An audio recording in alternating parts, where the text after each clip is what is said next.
मुंह जबानी कह देने से बिना साक्ष्य और सबूत के मुकदमे नहीं चला करते हैं और रोड पे फैसले नहीं हुआ करेंगे। अगर आज के डेट में प्रशासनिक अधिकारी अगर पकड़ करके प्रदीप बिंद का अगर इनकाउंटर कर देते हैं तो हमने सीबीआई की मांग कर रखा है, तमाम इलेक्ट्रॉनिक साक्ष्य हमने माननीय उच्च न्यायालय में दाखिल कर रखा है। तो कल इस साक्ष्य पे अगर सुनवाई होगी, अगर प्रदीप बिंद यहाँ से अगर निर्दोष साबित हुआ या हाई कोर्ट ने मान लिया कि सारे साक्ष्य पुख्ता सही हैं, तो प्रदीप बिंद के इनकाउंटर करने वालों की क्या हाल होगी फिर? शायद आज जिस जगह पे जिस बारात में जहाँ घटना हुई है, घटना से 40 किलोमीटर दूर वो लड़का रहा है प्रदीप बिंद। वहाँ के 100-150 लोगों की एफिडेविट है, वहाँ की वीडियो रिकॉर्डिंग है, वहाँ की उसकी सीसीटीवी फुटेज और वहाँ के सारे इलेक्ट्रॉनिक डॉक्यूमेंट्स हैं।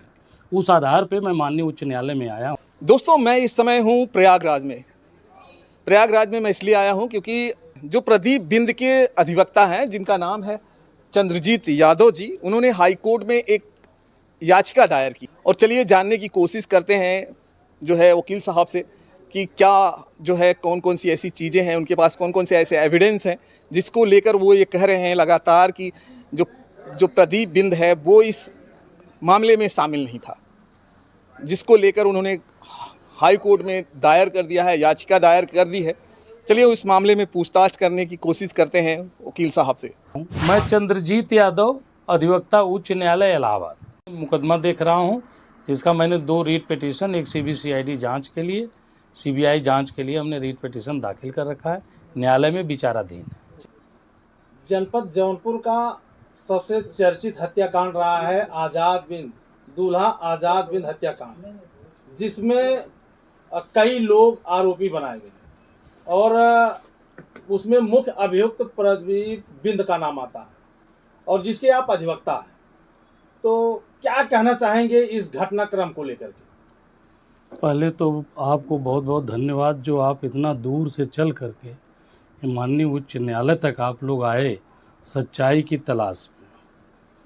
प्रदीप बिंद को मुख्य अभियुक्त जो बनाया गया 2/5/2026 की एफआईआर में बिल्कुल निर्दोष और झूठा फंसाया जा रहा है केवल अफवाहों के आधार पर। इसका फैक्ट यह है कि हमारे पास तमाम इलेक्ट्रॉनिक साक्ष्य, वीडियो रिकॉर्डिंग और जिस जगह पे जिस बारात में जहाँ घटना हुई है, घटना से 40 किलोमीटर दूर वो लड़का रहा है प्रदीप बिंद।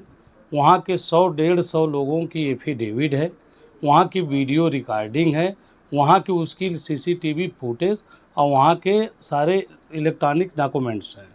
उस आधार पे मैं माननीय उच्च न्यायालय में आया हूँ।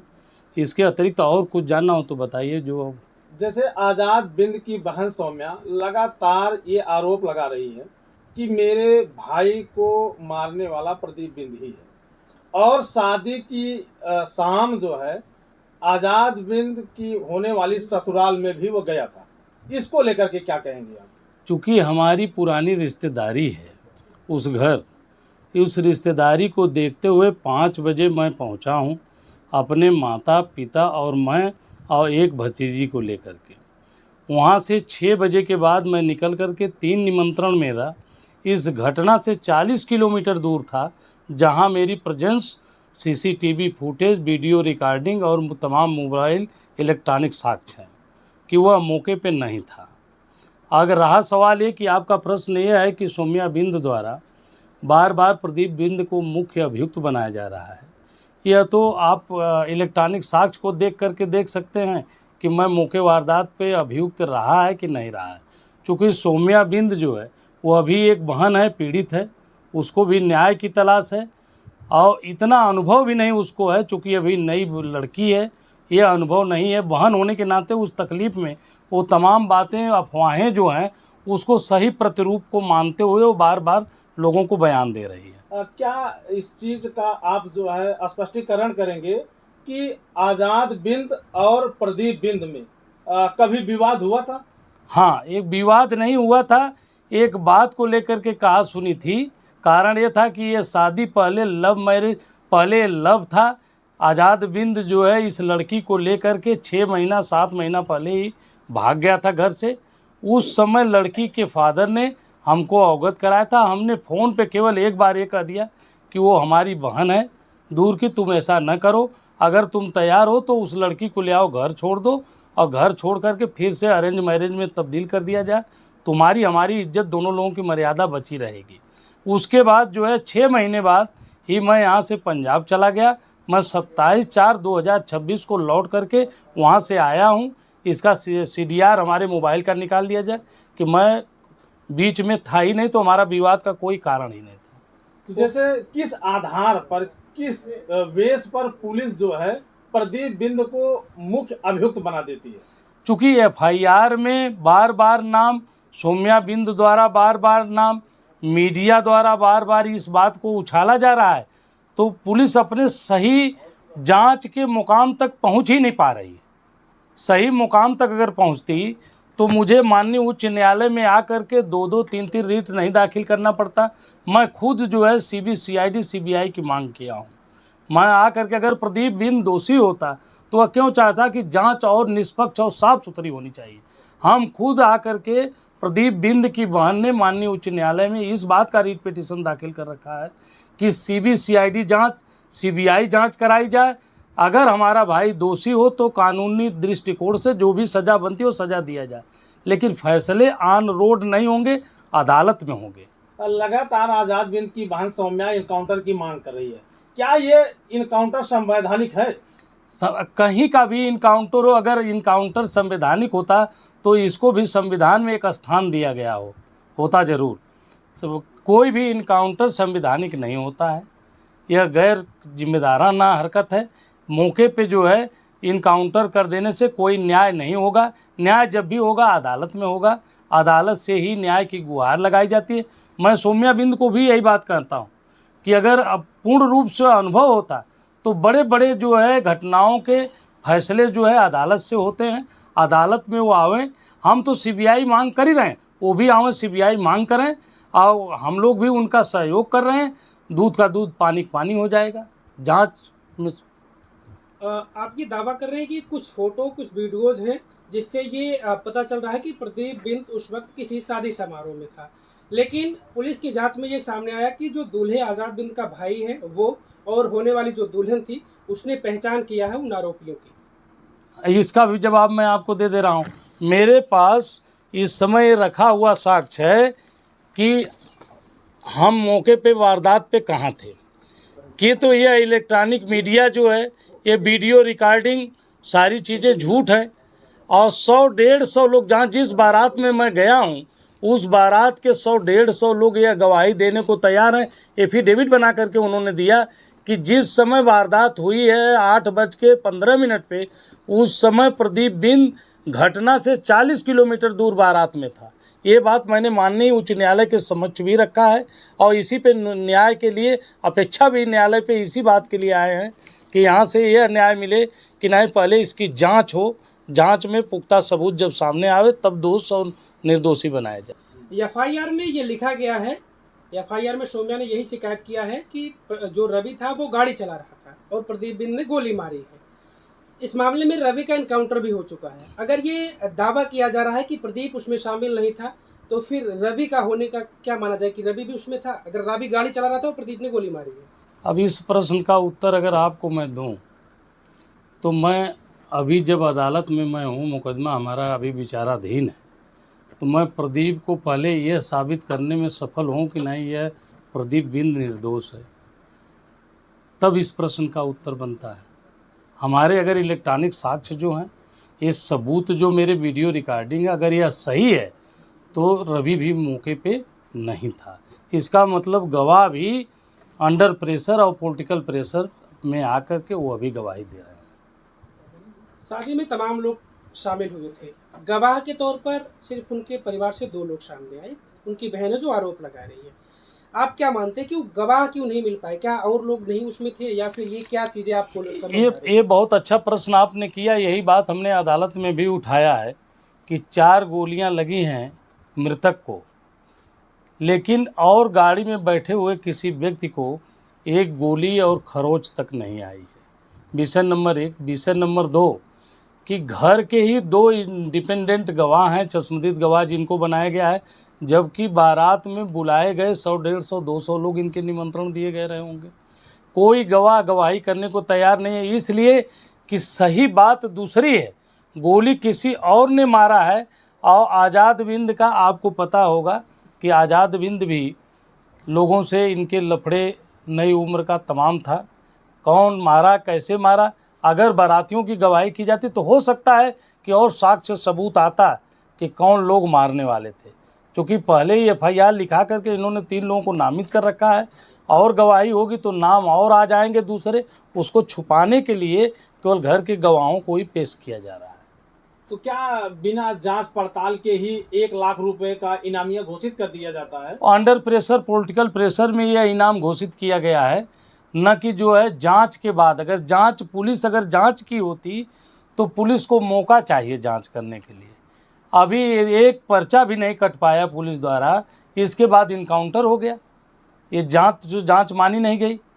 अगर साक्ष्य और सबूत कैलकुलेट किए गए होते, इसके बाद यह इनाम घोषित किया गया था, तो ये माना जाता कि हाँ, यह इनाम जो है जायज़ है। जैसे प्रदीप बिंद के तमाम वो साक्ष्य सबूत आपके समक्ष प्रस्तुत किए होंगे कि जैसे आप उनके अधिवक्ता हैं, तो इन तमाम साक्ष्यों और सबूतों के आधार पर आप कितने संतुष्ट हैं कि प्रदीप बिंद निर्दोष है?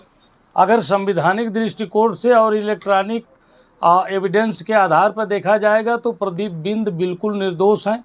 प्रदीप बिंद मौके वारदात पे था ही नहीं। दोषी निर्दोष की तो बात ही गलत है कि जब व्यक्ति मौके पे था ही नहीं, इम्प्रेशन, पॉलिटिकल प्रेशर पे आ करके अगर जजमेंट और फैसले हुआ करेंगे तो अदालतों का क्या हाल होगा। हमको न्याय अदालत से लेना है, अदालत के समक्ष हम हैं। अदालत में हमने प्रदीप बिंद की तरफ से सारे साक्ष्य और सबूत रखे हैं। हमने अदालत से यही गुहार लगाया है कि अदालत इस बात का निर्णय करे कि हमारे की तो इलेक्ट्रॉनिक साक्ष्य गलत हैं, कि तो 2 परिवार के लोग जो गवाही दे रहे हैं वो गलत हैं। अगर ऐसा होता है तो जितने लोगों को मुलजिम बनाया गया है इन एफआईआरों में, सबकी कलई खुल जाएगी। और पुलिस ने भी जांच का रुख जो नहीं मोड़ पा रही है, सही जगह पे नहीं पहुंच पा रही है, वो वहां पहुंच जाएगी। तब जैसे अगर प्रदीप बिंद निर्दोष साबित होता है और बयान में सामने ये क्लू निकल के आता है कि रवि यादव गाड़ी चला रहा था, तो फिर रवि यादव के लिए क्या होगा? इस सवाल का प्रश्न तो वकील दे नहीं सकता। अगर उनका मुकदमा आएगा तो उनके मुकदमे के लिए लड़ूंगा। तो पुलिस के पास कोई तो ऐसे सबूत रहे होंगे जिसपे एसएसपी साहब का बयान आता है, मुख्य आरोपी बताते हुए कहते हैं कि प्रदीप बिंद इस शादी से नाराज था। ये कौन कहता है कि प्रशासनिक अधिकारी दबाव में नहीं आते हैं? उन्होंने भी अगर लोक सेवा आयोग की परीक्षा दे करके आए तो उनके ऊपर भी तो राजनीतिक पॉलिटिकल दबाव है। उनके कह देने से तो नहीं मान लिया जाएगा कि नहीं रवि जो है मुख्य अभियुक्त है। अगर अब मुख्य अभियुक्त था तो इनकाउंटर होने के बाद उसके परिवार को डेड बॉडी दी गई होती, उनका अंतिम संस्कार किए होते, हिंदू रीति रिवाज के हिसाब से हुआ होता। वो तो सब अलग विषय है। इस पूरे मामले में क्या जो प्रशासन जो पूरा जो घटना घटी है डाइवर्ट कर रही है क्या? इसमें लोगों को जो आरोपी हैं उनको ना पकड़ करके दूसरे लोगों पर आरोप लगा? प्रशासन नहीं डाइवर्ट कर रहा है, एसपी, आईजी, डीआईजी, विवेचक डाइवर्ट ही नहीं कर रहे हैं। घटना का जो वादी है, कंप्लेनेंट है, वही अपनी बात सही नहीं कह पा रहा है। जो घटना का वादी है सौम्या बिंद, उनके पिता द्वारा ही सही बात नहीं कही गई है। अगर वो बहन है, हम लोग चाहते हैं कि उसके भाई की अगर हत्या हुई तो उसको न्याय मिलना चाहिए। लेकिन अगर अपनी बात अदालत में या एफआईआर में जब आपने सही बात कहा ही नहीं, आपने उसको मुलजिम बनाया है, मुख्य अभियुक्त आपने उसको बना दिया जो घटना से 40 किलोमीटर दूर था। इलेक्ट्रॉनिक मीडिया को झुठलाया नहीं जा सकता है, सीडीआर मोबाइल का झुठलाया नहीं जा सकता है। ये साक्ष्य जो है, इस साक्ष्य को सुप्रीम कोर्ट ने, हाई कोर्ट ने तमाम जगह इसको पेश किया जा रहा है। 65B का कंप्लायंस करना चाहिए पुलिस को। पुलिस हमारा जो है सीडीआर निकाले और जो वहाँ का डीवीआर है उसको निकाले, सीसीटीवी का तमाम वीडियो रिकॉर्डिंग है जिसको देख करके पुलिस अपने अभी भी अगर स्वतंत्र, अगर सौम्या बिंद अगर प्रशासन का सहयोग करना शुरू करें, राजनीतिक सहयोग नहीं प्रशासन का सहयोग अगर करे तो उसको न्याय मिल सकता है। सही जो अभियुक्त हैं वहाँ तक पहुँचा जा सकता है, प्रशासन पहुँच जाएगा। प्रशासन स्वतंत्र रूप से अपना काम नहीं कर पा रहा है। सौम्या सीबीआई जांच की मांग कर रही है। उनसे पहले हमने सीबीआई की मांग किया जांच के लिए। जांच की मांग उन्हीं को करना चाहिए। न्यायिक दृष्टिकोण से, एक संवैधानिक दृष्टिकोण से देखा जाए तो सुप्रीम कोर्ट, हाई कोर्ट ने यही कहा है कि कोई भी अभियुक्त जो है सीबीआई जांच या सीबीसीआईडी जांच की मांग नहीं कर सकता। लेकिन पहले तो प्रदीप जो एक्यूज बनाया गया है, उसकी बहन पूजा बिंद ने खुद आकर के माननीय उच्च न्यायालय में डाला है कि जांच हो, पहले सारे तथ्य को सामने ले आया जाए। अंडर प्रेशर आप लोकल राजनीति के आधार पे फैसले रोड पे न किए जाए। रवि यादव को जो है इनकाउंटर किया गया चौराहे पे, हम लोग भी इनकाउंटर के फेवर में नहीं है। कभी हम लोग तो अदालत के लोग हैं, हम लोग इनकाउंटर के फेवर में क्यों रहेंगे? हम लोग ये चाहते हैं कि अदालत की प्रक्रिया से हर मुकदमे को गुजारा जाए। आज जो व्यक्ति दोषी है उसको सजा मिलना चाहिए। सौम्या के साथ भी न्याय होना चाहिए, लेकिन न्याय जो है अदालत और प्रशासनिक अधिकारी जब तक एविडेंस कैलकुलेट नहीं करेंगे तब तक सही बात सामने नहीं आएगी, कौन दोषी है, किसने मारा, किसने नहीं मारा। जहां तक रही बात इनकाउंटर की, रवि यादव के तमाम उसके परिवार वाले और वहां के कुछ नेतागण भी आरोप लगा रहे हैं कि जो रवि की इनकाउंटर किया गया है यादव जाति देख करके किया गया है। इसमें भी राजनीति की जा रही है। आपको बता दें, रोड पर उतर करके न्याय नहीं मांगी जा सकती है। अगर उनके रवि यादव के शुभचिंतक हैं तो उनको जो है तमाम फोरम बना हुआ है, हमारे यहाँ अदालतें बनी हुई हैं जहाँ 156(3) दाखिल करें पुलिस के खिलाफ। आप मानवाधिकार आयोग जाइए, राष्ट्रीय मानवाधिकार आयोग जाइए। हम जैसे सीबीआई जांच करने के लिए आए हैं प्रदीप बिंद के लिए, वैसे वो भी आकर के जो है इस मिनिस्ट्री को जो इनकाउंटर हुआ है इसको सिद्ध करने के लिए अदालत में आकर के मांग करें। रोड पे उतर करके लोगों को, जनता को डिस्टर्ब करके न्याय तो नहीं मांगी जा सकती और न न्याय हो पाएगी। अभी तक आपने प्रदीप का जो मामला है उसमें क्या कुछ कानूनी कार्रवाई, मतलब प्रशासन यहाँ से कुछ किए हैं?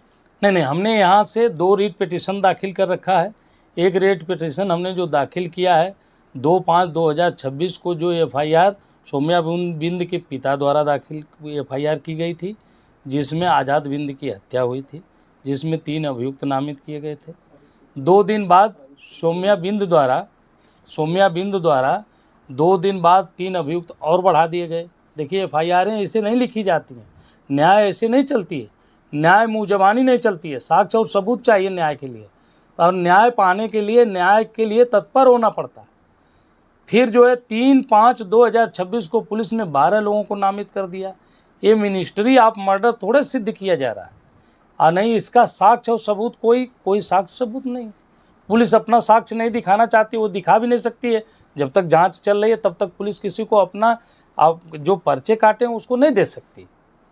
लेकिन हम जो जिसके घर की हत्या हुई है उस व्यक्ति को तो अपने एक स्थान पे कायम रहना चाहिए कि हाँ किसने मारा है, सही बात हमको लिखाना है। चश्मदीद गवाहों को और गवाहों को जुटा करके ले आना चाहिए था कि कौन आदमी था जिसने गोली मारा। मुँह जबानी कर देने से बिना साक्ष्य और सबूत के मुकदमे नहीं चला करते हैं और रोड पे फैसले नहीं हुआ करेंगे। अगर आज के डेट में प्रशासनिक अधिकारी अगर पकड़ करके प्रदीप बिंद का अगर इनकाउंटर कर देते हैं तो हमने सीबीआई की मांग कर रखा है, तमाम इलेक्ट्रॉनिक साक्ष्य हमने माननीय उच्च न्यायालय में दाखिल कर रखा है। तो कल इस साक्ष्य पे अगर सुनवाई होगी, अगर प्रदीप बिंद यहाँ से अगर निर्दोष साबित हुआ या हाई कोर्ट ने मान लिया कि ये सारे साक्ष्य पुख्ता सही हैं, तो प्रदीप बिंद के इनकाउंटर करने वालों की क्या हाल होगी? फिर सब 302 के मुलजिम होंगे।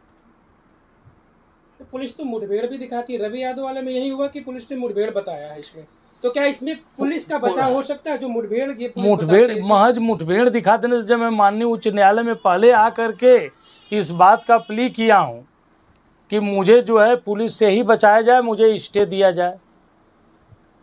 हम खुद सीबीआई की मांग कर रहे हैं कि हमारे इस जो आज़ाद बिंद के मर्डर की सीबीआई जांच किया जाए। हम तो पुलिस का ही सहयोग कर रहे हैं, हम तो माननीय उच्च न्यायालय में यही कहने आए हैं ना कि जांच किया जाए। पुलिस का काम क्या है? जांच करना। हम उससे और बड़े अधिकारी के यहाँ गए हों कि वो आकर के जांच करें, दूध का दूध पानी का पानी हो जाए, पुलिस हट जाए बीच में से, जो इसके ऊपर पॉलिटिकल प्रेशर, तमाम नौकरी का प्रेशर है वो ख़त्म हो जाए। हम तो और पुलिस का सहयोग कर रहे हैं। प्रदीप भी सही मामले में देखा जाए तो प्रदीप बिंद जो है जौनपुर एसपी, खेतासराय एसओ का सहयोग कर रहा है। कि जो ये मर्डर हुआ है इसका दूध का दूध पानी का पानी हो जाए, जांच हो जाए, तमाम इलेक्ट्रॉनिक साक्ष्य मेरे पास है, हम निर्दोष हैं। तो हम ये नहीं कह रहे हैं कि मैं निर्दोष हूँ, जो दोषी है उसको पकड़ा जाए, हमको निर्दोष करके सारे मुलजिमों को छोड़ दिया जाए, ये तो प्रदीप बिंद नहीं कह रहा है। जो दोषी है उसको पकड़ा जाए, अगर मैं निर्दोष हूँ तो मुझे छोड़ा जाए। हम भी तो अदालत में यही बात कर रहे हैं कि हमको ये सारे इलेक्ट्रॉनिक साक्ष्य अगर झूठ हों तो हमको जो सज़ा देना हो अदालत दे, अगर ये सच है तो इससे पहले गुजारज साक्ष्य और सबूतों को पहले पेश तो किया जाए, विवेचना का इसको पार्ट माना जाए, इसके तहत विवेचना हो कि हम कहाँ थे। 100-150 लोग हमारे जिस बारात में मैं साथ था, 100-150 लोग गवाही करने को तैयार हैं, लेकिन ये ऐसा मर्डर है सौम्या बिंद के भाई का जिसमें घर के 2 गवाह, एक सौम्या ये बहन, एक मृतक भाई, बारात में 200-250 लोग बुलाए गए थे। लोगों की गवाही होनी चाहिए, साक्ष्य सबूत होना चाहिए, इनको सजा पड़नी चाहिए जो लोग दोषी हैं इसमें। घटना के हुए 1 महीने के दिन ऊपर हो गए हैं, तो क्या पुलिस अभी तक नहीं पहुंच पाई है? पुलिस को तह तक पहुंचने कहाँ दिया जा रहा है, सब फैसले रोड पे हो रहे हैं, तमाम कोहराम मचा हुआ है जौनपुर के। आप भी देख रहे होंगे, जौनपुर से ही आप लोग आए हैं, आप देख रहे हो क्या स्थिति है वहाँ। आए दिन धरना प्रदर्शन रोड पे हो रहा है, उस पे तो ये रोड पे यहाँ कोई भाई जहाँ फैसले जो है संविधान के तहत नहीं होते हैं, केवल लाठी डंडे पे हो रहे हैं। सौम्या बिंद का हमने ये भी बयान सुना कि पुलिस मार करके हमको जो है फांसी पे चढ़ा दे। ऐसा कभी हुआ है क्या? क्या संविधान इस तरीके का कोई इजाज़त देता है क्या? ऐसा तो नहीं हो सकता। जी बहुत बहुत